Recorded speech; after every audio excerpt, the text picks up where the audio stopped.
berjalan dalam firman-Mu, hatiku siap.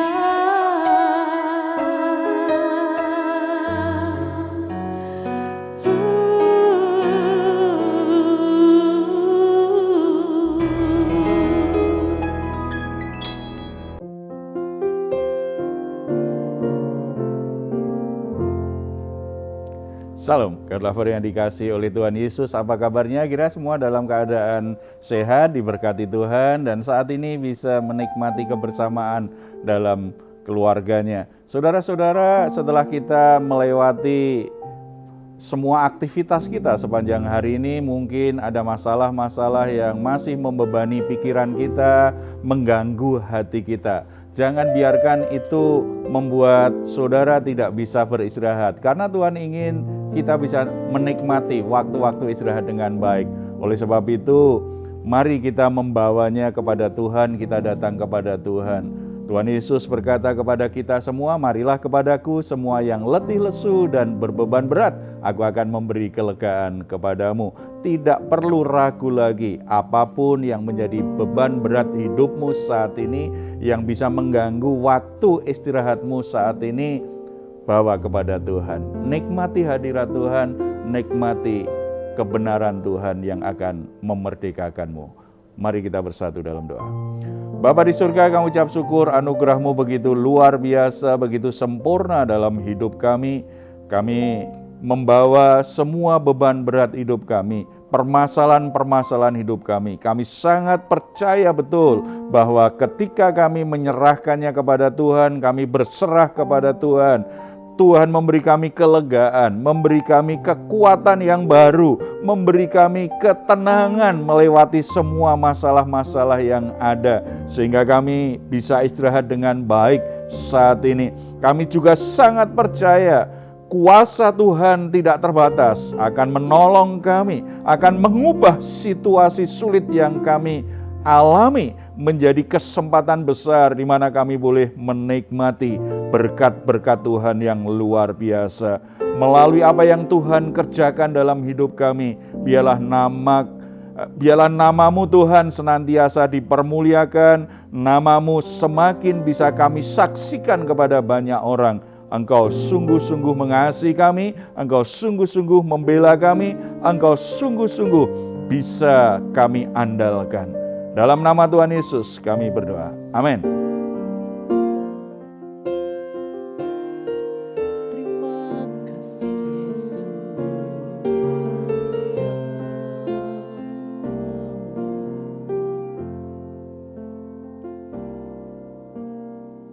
Segala pujian, syukur bagi-Mu. Kau hadir dalam hidupku. Kini ku datang sujud di hadapan-Mu, memuji-Mu, menyembah-Mu. Yesus, ku menyembah-Mu. Haleluya. Yesus, kemuliaan-Mu pulihkan hatiku.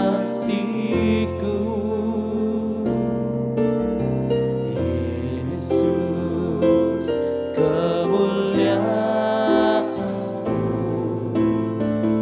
berkati hidup. Yesus, kemuliaan-Mu. Yesus, kemuliaan-Mu pulihkan hatiku. Yesus, kemuliaan-Mu berkati hidupku. Segala pujian, syukur bagi-Mu. Kau hadir dalam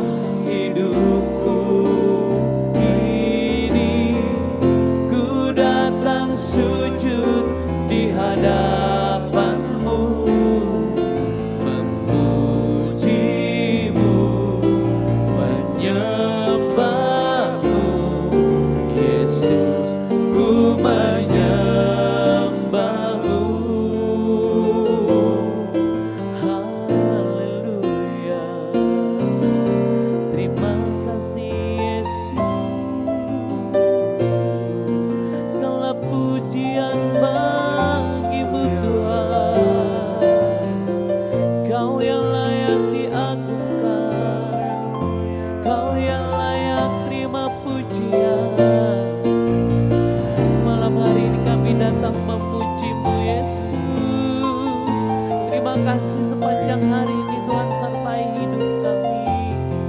Haleluya, Yesus kau segalanya, kau layak ditinggikan. Terima kasih Tuhan, glory bagimu Yesus.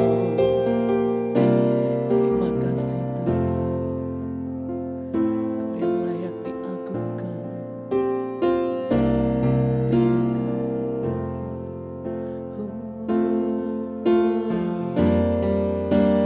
Kaulah Tuhan yang berjanji, tak sekalipun kau ingkari. Kesetiaanmu sungguh terbukti di sepanjang hidupku, untuk selamanya ku kan setia melayani, mengasihimu. Tiada Tuhan sepertimu Yesus, kau Allahku yang setia.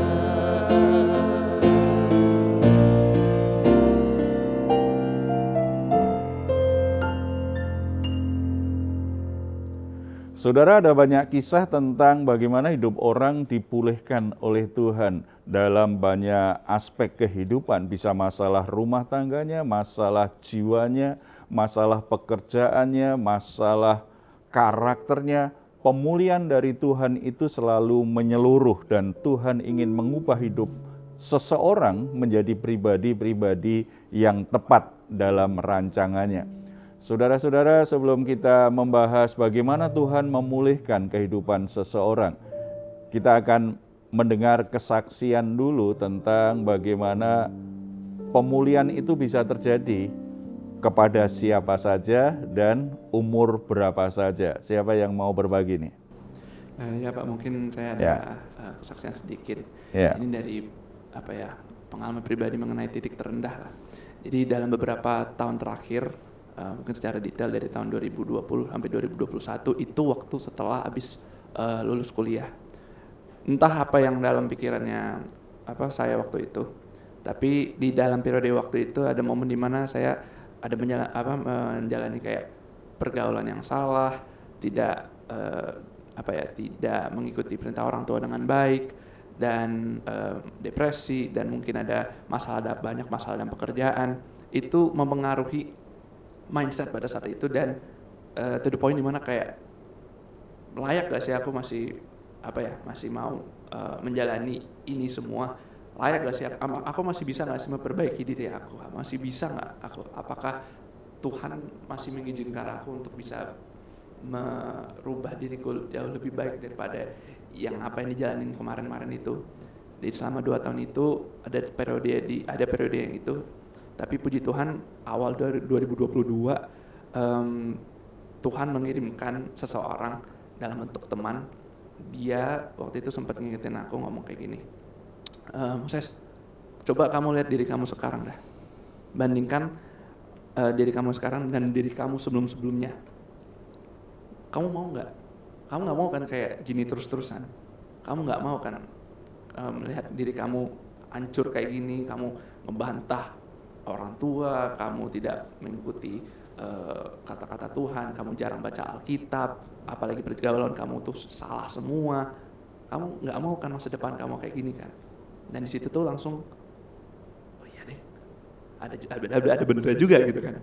Jadi puji Tuhan, dari berkat Tuhan emang luar biasa. Tuhan mengizinkan aku untuk mengalami itu semua, dan sedikit demi sedikit Tuhan kasih kayak input sedikit-sedikit, misalnya oke, untuk kamu bisa memperbaiki fisik, bisa memperbaiki mental, coba kamu saya kasih kayak fasilitas ini.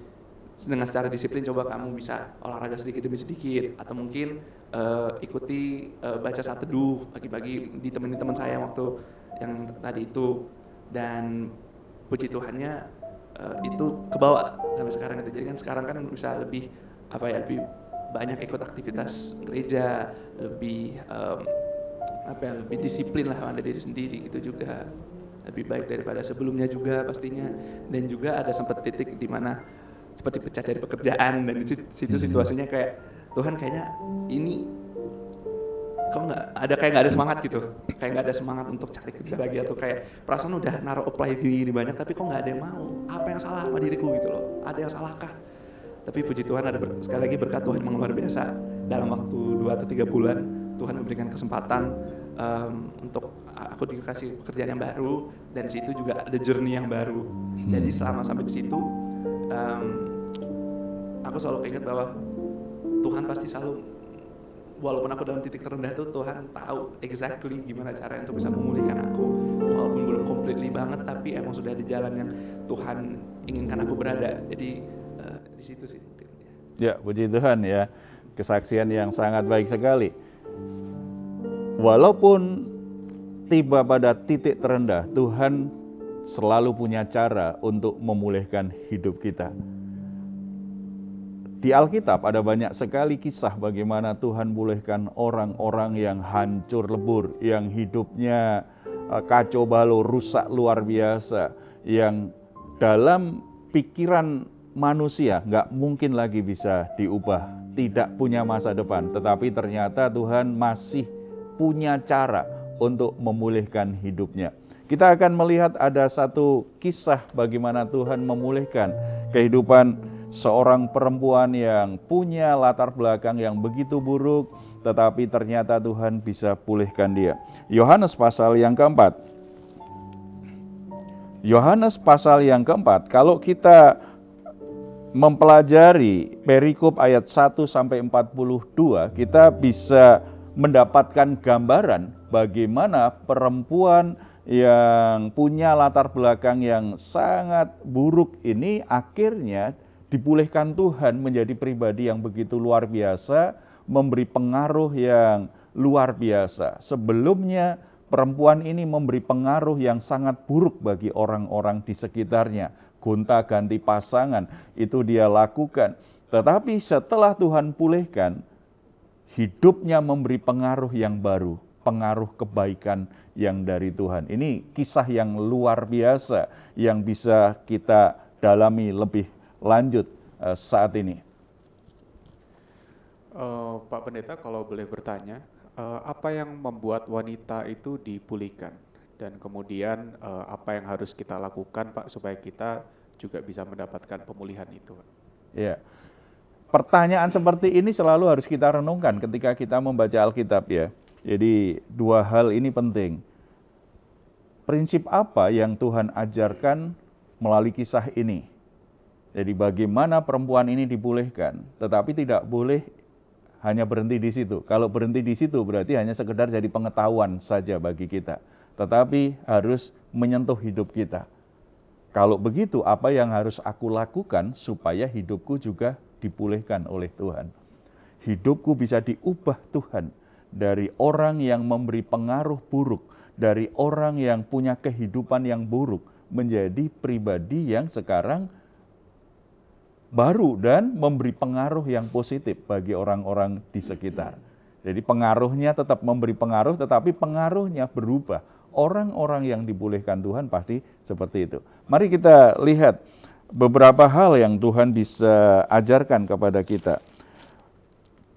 Kisahnya sebagian kita pasti sudah tahu ya, bagaimana Yesus datang ke satu tempat sengaja di situ karena dia tahu bahwa setiap siang ada perempuan Samaria yang datang mencari air.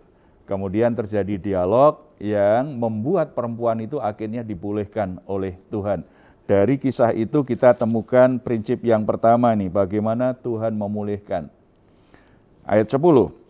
Jawab Yesus kepadanya, "Jikalau engkau tahu tentang karunia Allah dan siapakah dia yang berkata kepadamu, berilah aku minum, niscaya engkau telah meminta kepadanya dan ia telah memberikan kepadamu air hidup."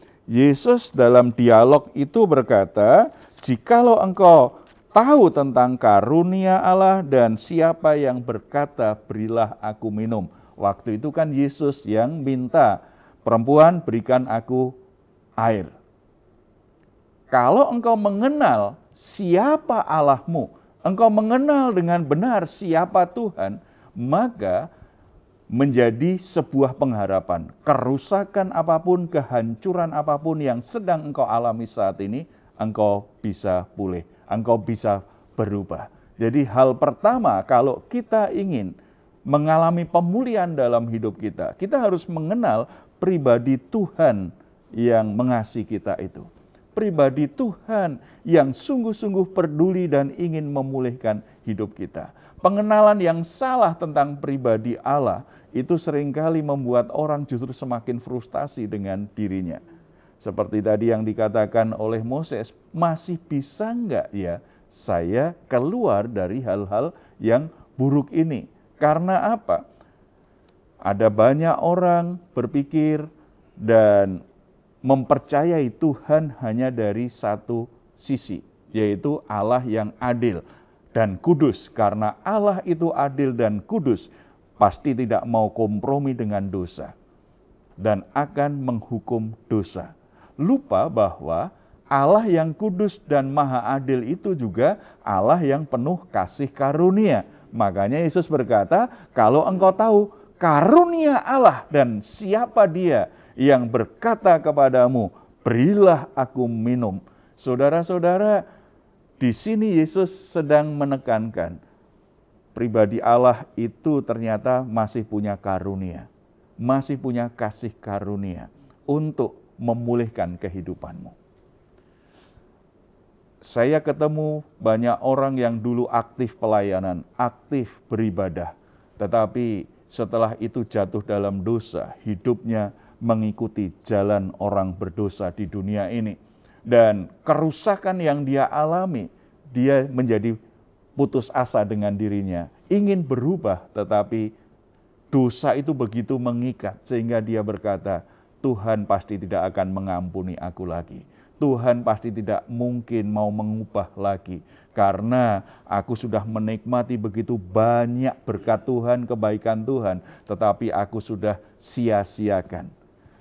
Dia lupa bahwa ada yang namanya kasih karunia Allah. Saudara-saudara, kasih karunia Allah itu adalah kemurahan hati Allah kepada orang yang sebenarnya tidak layak menerimanya. Pengampunan Allah yang disediakan bagi orang-orang yang sebenarnya tidak layak untuk diampuni.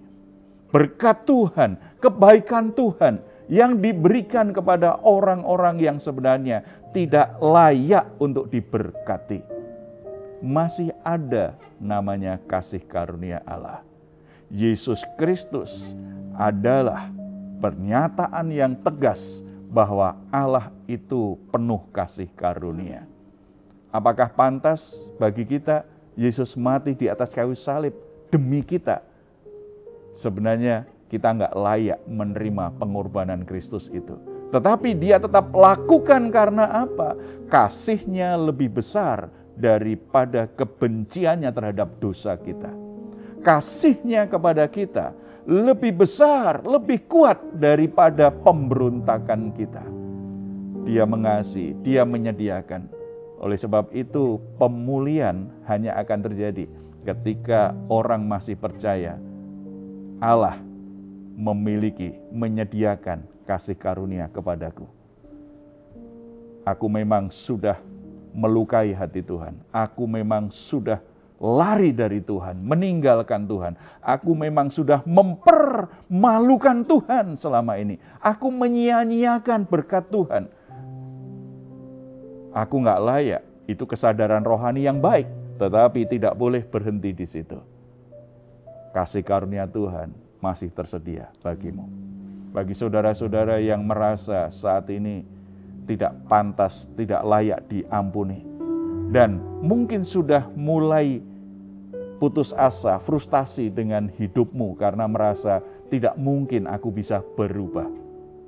Kenali Allah yang penuh kasih karunia, masih punya hati kepadamu untuk bisa merubahnya. Kasih dan kuasanya sanggup memulihkan kehidupanmu. Yang kedua, kalau kita mengenal siapa Allah, ternyata Dia tidak hanya kudus, tidak hanya adil, tetapi Dia juga penuh kasih karunia, maka kita tidak akan hanya larut dengan perasaan bersalah, perasaan berdosa, perasaan frustasi, perasaan putus asa. Apakah aku bisa berubah atau tidak? Enggak. Kita akan datang kepada Dia, minta kepadanya untuk memulihkan hidup kita. Tadi di ayat yang ke-10 bagian terakhir tadi kan, kalau engkau mengenal tentang anugerah Allah dan siapa yang berkata kepadamu, berilah aku minum, niscaya engkau telah meminta kepadanya dan Ia telah memberikan kepadamu air hidup. Artinya hal yang kedua, kalau sudah tahu, sudah kenal siapa Tuhan yang penuh kasih karunia itu, minta supaya Tuhan memulihkan. Minta. Jadi datang kepadanya, mohon belas kasihan Tuhan, mohon kasih karunia Tuhan untuk mengampuni dan memulihkan. Itu yang dilakukan oleh perempuan itu di ayat yang ke-15. Kata perempuan itu kepadanya, Tuhan, berikanlah aku air itu, supaya aku tidak haus dan tidak usah datang lagi ke sini untuk menimba air. Tuhan, berikanlah aku air itu. Kalau kita lihat ayat sebelumnya, Tuhan Yesus sedang mengajar dia bahwa kalau kamu minum air yang dari sumur ini haus lagi. Sebab itu hanya air untuk memenuhi rasa hausmu secara jasmani. Tetapi aku akan memberi engkau air kehidupan yang akan membuat batinmu itu terpuaskan. Ketika batinmu terpuaskan, maka engkau sebenarnya akan sanggup untuk melewati berbagai masalah-masalahmu secara jasmani. Saya yakin kenapa orang dulu ikut Tuhan, mengapa dulu dia rajin ibadah, rajin melayani bahkan, tetapi kemudian meninggalkan Tuhan. Biasanya terperdaya, berpikir bahwa hal-hal yang sementara, hal-hal yang sifatnya lahiriah, hal-hal yang sifatnya jasmania, itu memperdaya dia mengejar hal-hal seperti itu sedemikian rupa, lalu mulai mengabaikan pentingnya kebutuhan batinnya, kebutuhan rohaninya, bahwa kepuasan hidup itu hanya didapatkan dari Tuhan. Makanya datang kepada Dia lagi, air kehidupan itu, yang mengasihi dan memberi kita karunia untuk pulih. Ada banyak orang tadi sudah merasa bersalah, tidak mau datang kepada Tuhan lagi. Merasa tidak layak, tidak mau datang kepada Tuhan lagi.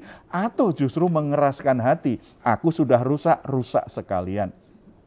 Aku sudah begini, nggak mungkin bisa berubah. Jadi sudah memiliki keyakinan yang salah, menghakimi diri sendiri. Tidak mungkin aku bisa berubah. Kalau kita datang kepada Tuhan, kerusakan apapun yang saudara alami saat ini, kehancuran apapun yang sedang saudara alami, Tuhan sanggup memulihkan. Dosamu mungkin begitu jahat, tetapi tetap ada pengampunan dari Tuhan. Amin.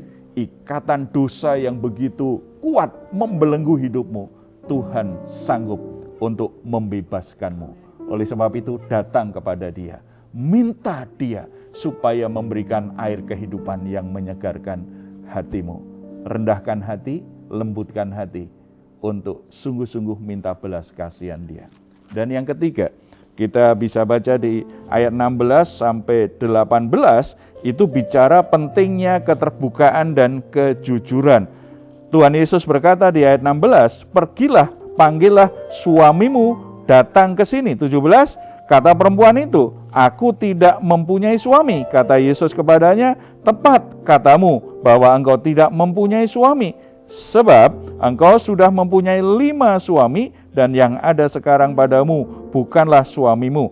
Dalam hal ini engkau berkata benar. Yesus berkata hal yang sangat sensitif bagi perempuan itu. Sesuatu yang membuat dia bisa malu, membuat dia jadi takut Jangan-jangan aku ditolak. Jangan-jangan aku tidak dikasih lagi. Saudara-saudara, pemulihan selalu membutuhkan keterbukaan dan kejujuran. Area hidup kita yang membuat kita malu, membuat kita takut, itu area yang justru menghalangi kita dipulihkan Tuhan. Dalam banyak konseling pemulihan saya selalu berkata begini, coba kamu cerita hal apa yang membuat kamu selama ini sangat malu untuk cerita. Engkau coba sembunyikan sedemikian rupa. Ketika kita tidak berani keluar dari persembunyian kita karena merasa malu dan takut, di situ kita sedang menghalangi proses Tuhan untuk memulihkan kehidupan kita. Yesus berkata, panggil suamimu.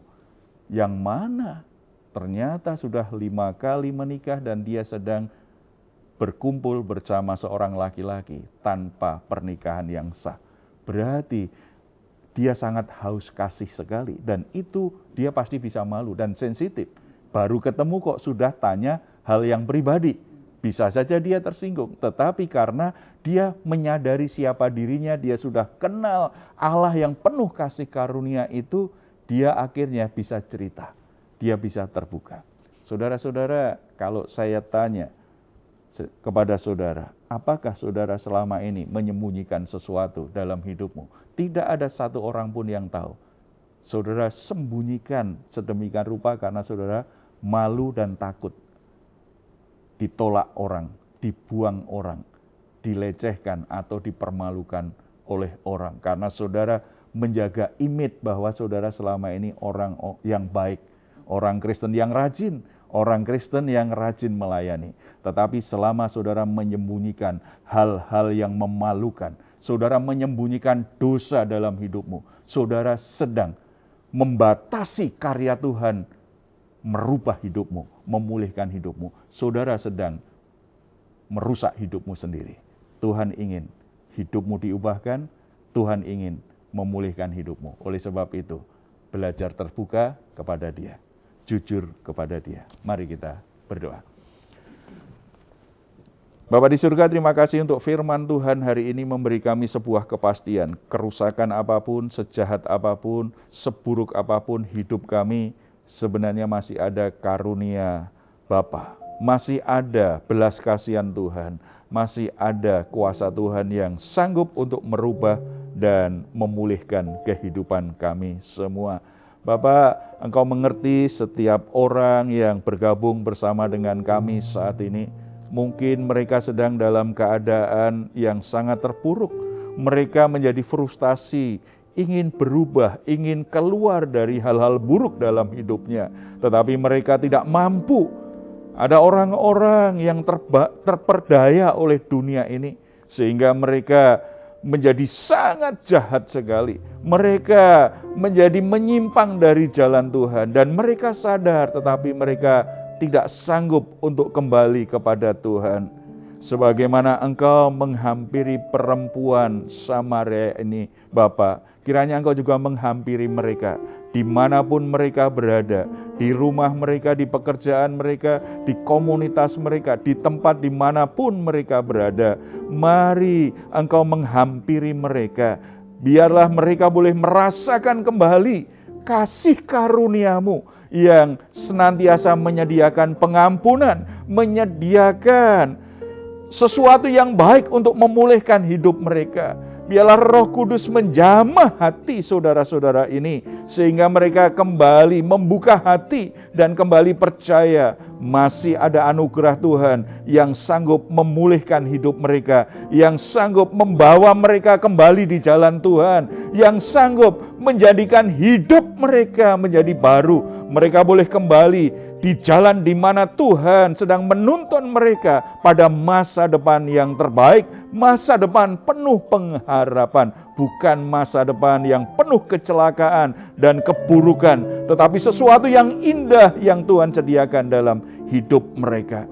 Tuhan pakai seseorang, baik itu hamba-hambamu, Tuhan pakai anak-anakmu, Tuhan pakai siapapun untuk menjadi kepanjangan Tuhan, untuk menolong mereka keluar dari penjara yang membuat mereka merasa tidak bisa berubah, yang membuat mereka ada di jalan yang salah. Mereka bisa alami kebebasan yang baru. Anugerah Tuhan bekerja dengan caramu yang ajaib.